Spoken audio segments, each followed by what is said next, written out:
Hi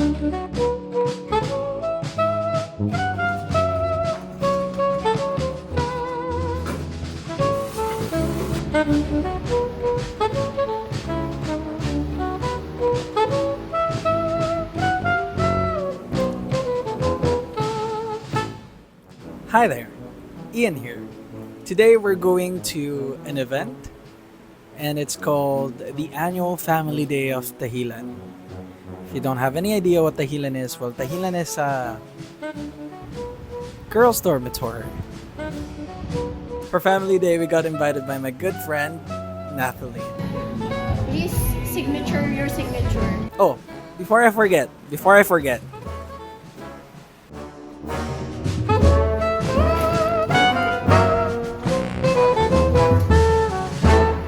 pizza! Woo! It's a potluck event. So yeah. Alright, let's not waste any time. Let's go. How often does family feel like one? At Tahilan, I felt like everyone here connected. And third time around, it's still like the first. This year, it's Filipino themed, so there's traditional Filipino street food and carnival games. Honestly, nothing marketingly grand. But events like these remind you that it's always a good time with the right people.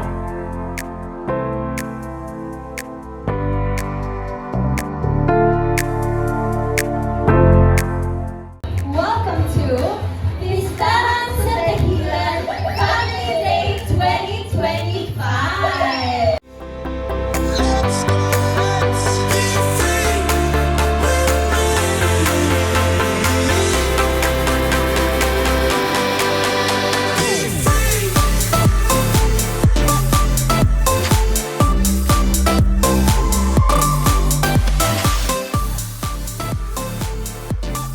Heart, mind, and soul filled.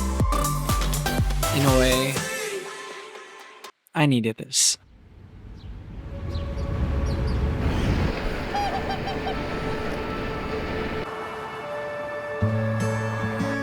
Tahilan Family Day was really fun. As someone who grew up mostly alone, I've always admired close-knit families and commend those who make that bond happen. I know myself, it's not easy to be like that, and I commend those who try to make that bond possible. And I have deep respect for those people who were able to push through, who are pushing through still, despite not having that kind of support. That takes so much grit. And speaking of Tahilan, I wanted to thank Tahilan for like the 100 peso grab voucher that I got from the raffle. Like, I actually thought I wasn't gonna get it anymore because one of our friends got the raffle prize already. You know what? I was actually recording the whole raffle process the whole time just so that when my name gets picked, I have it recorded. But then after our friend won, I stopped recording because I was like, that's her luck. That's our win for the day. So shout out to Tahilan for the 100 peso grab voucher. Definitely not using it for cravings. But anyways, speaking of pushing through, yeah, let's talk about the elephant in the room. And that's the title of this vlog. I left my 9 to 5. Some might say that it might be too soon for me and to make a statement, but time is really relative.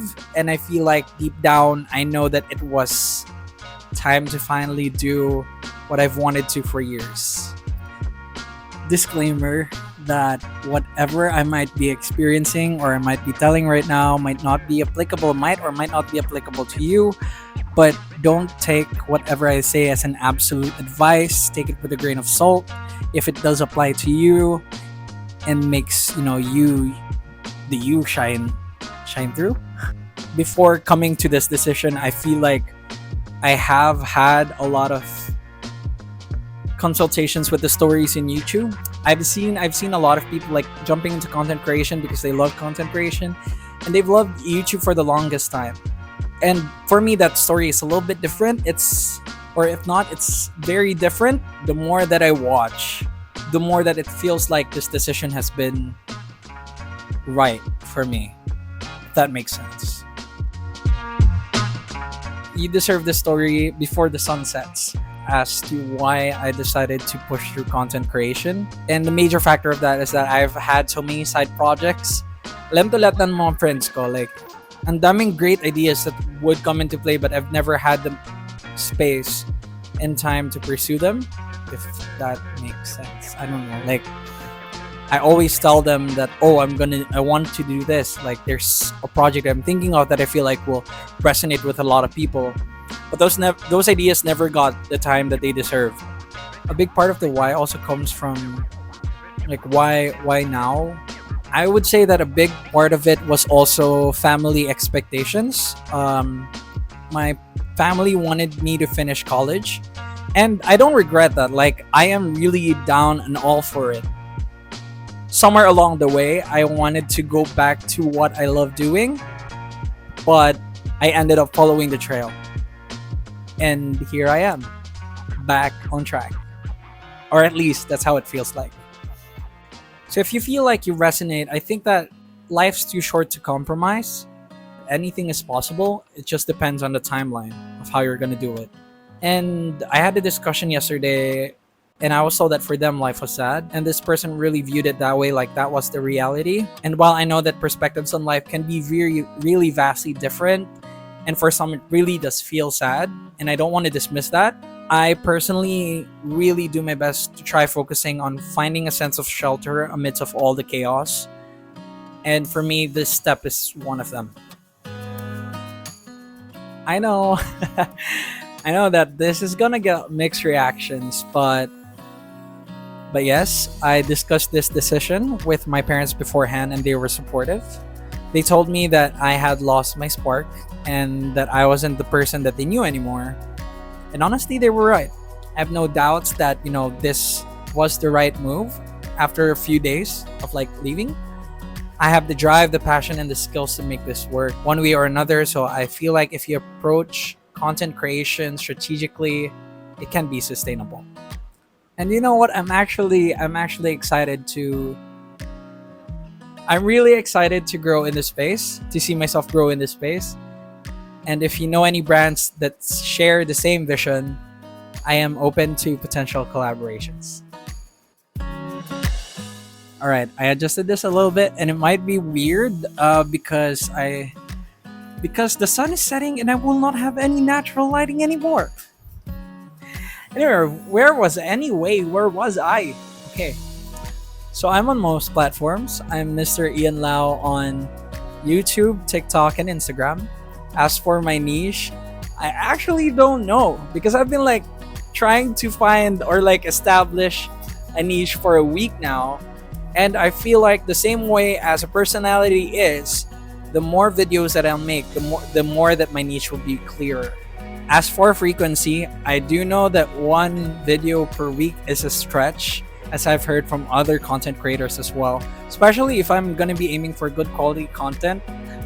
But I'll try, and I'll try to do shorts more frequently than like these long-term vlogs. And also because I'm working on other creative projects as well.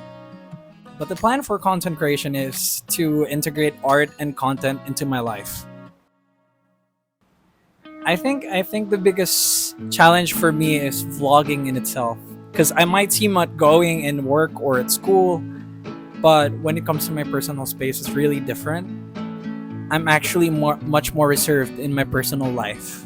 So putting myself out there is quite new and intimidating to me.